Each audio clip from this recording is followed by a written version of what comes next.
Hi everyone, my name is Kayla Torrance. I'm a student at the University of Findlay in the Occupational Therapy program. Today I'm going to talk with you about another fine motor skill of scissor skills. So we are going to do an activity here in a little bit.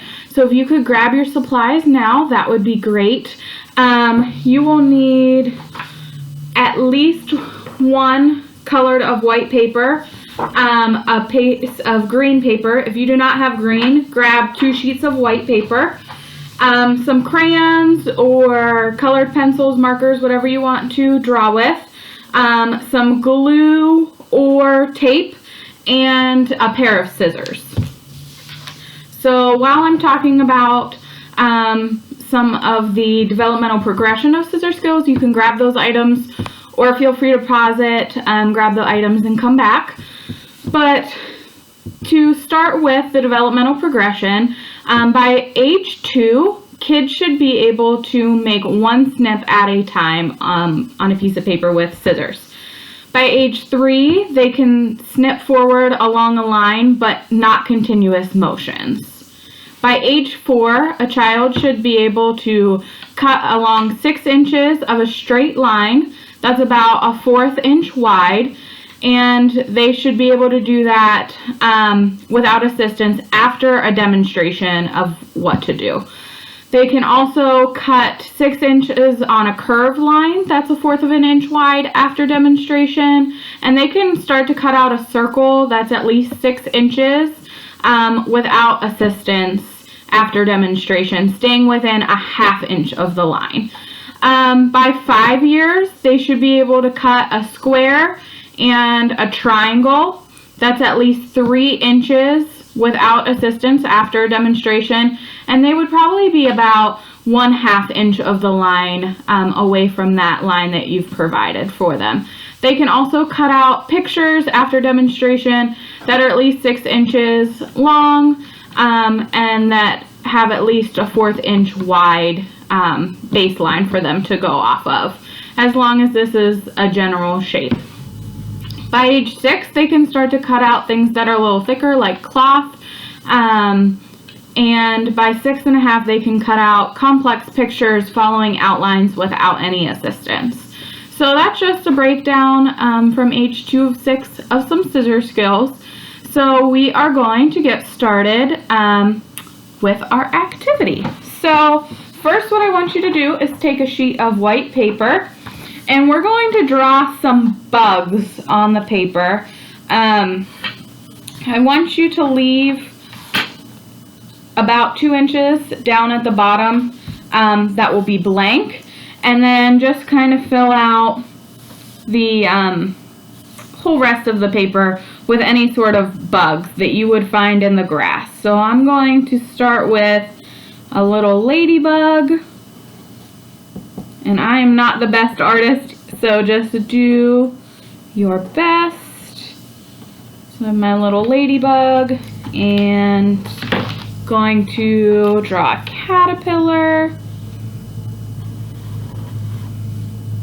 and feel free to make what other kind of animal, little bugs that you would like in your picture.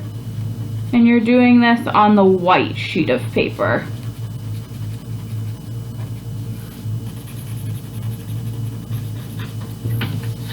That one kind of looks a little bit more like a snake.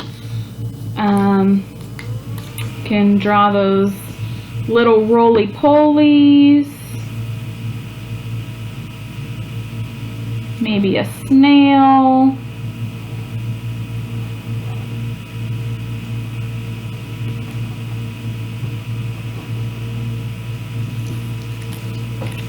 Just keep going on that. However many bugs that you'd like, but kind of in this general space here.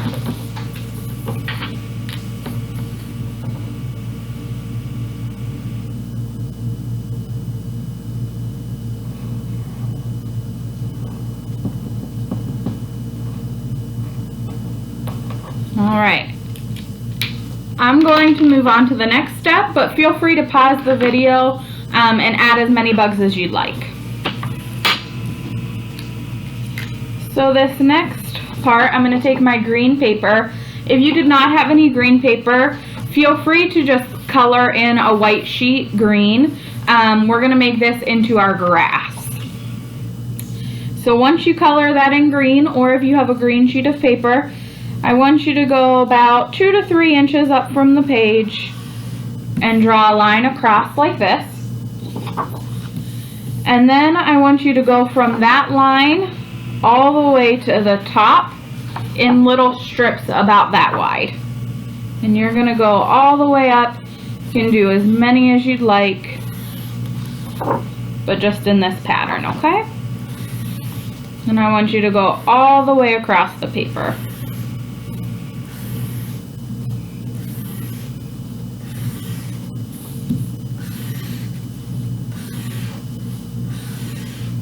So now that you have your lines all the way across the paper, we are going to cut just on the long lines down. So don't cut this piece off here, keep that intact, but just cut down to that line like this. So when we're cutting, we want to make sure that the child's thumb is always in the top, and then their fingers are in this bigger circle, and these last 2 fingers are in the palm of the hand for extra stability. But make sure you provide that cue with thumbs up. A lot of times you might see kids try and go like this. We want to keep thumb up, and also to hold it with this helper hand. We want to also look to make sure that the child is cutting with their arm down by their side. If you see some motions up here, or if they're kind of turning the paper like this, that may indicate some poor proximal stability that I had talked about in my last video. If you didn't see that one, it's on this channel as well, so go ahead and you can go to that one after this one. But go ahead and cut all of your pages like this, and really make sure that you're cueing them to stay thumb up, and that we have proper placement of the scissors and our other hand.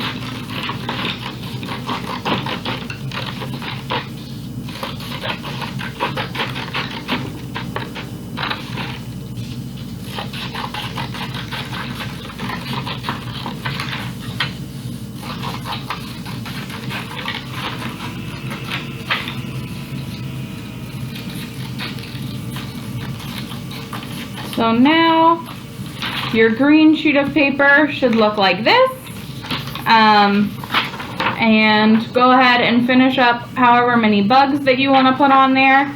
And what you're going to do is you're going to put the green sheet of paper, and you can either glue or tape it over top of the white sheet of paper. So it will look, if I have my white sheet here, I'm going to put my green sheet over top, and I'm just going to put some glue down at the bottom in that chunk of space that you left uncut to put those together. And I'm going to use some tape just because I don't have any glue sticks with me. So whichever one is fine. They will both work. And I'm going to put those together. And now for the fun. We are going to trim the grass to see what bugs that we can find. So, like I just did, you may see some kids try and go like this, but I would like you to have them turn the paper and make sure their thumb is up. And you can cut the grass, make sure it's just the green, to whatever length that you want. So it could be longer on some, shorter on another, to see what bugs we can find. You can cut them all the same length, but it's kind of like a fun peekaboo game that you can do with the kids. You can do this multiple different times depending, you know, how many bugs were put in, but it's kind of fun. And then you can peek in the grass to see the different bugs. So I hope you enjoyed the video. You can do this as many times as you would like. I am going to post some other fun things that you can do with scissors down in the comments, so feel free to check those out. I do also have a link to a great resource that has beginning cutting and other shapes to practice cutting out, especially while the kids are at home. So feel free to check those out. I'd love it if you would like the video and subscribe. That way you can stay up to date on when we post new videos and some fun activities to do at home. Thanks so much.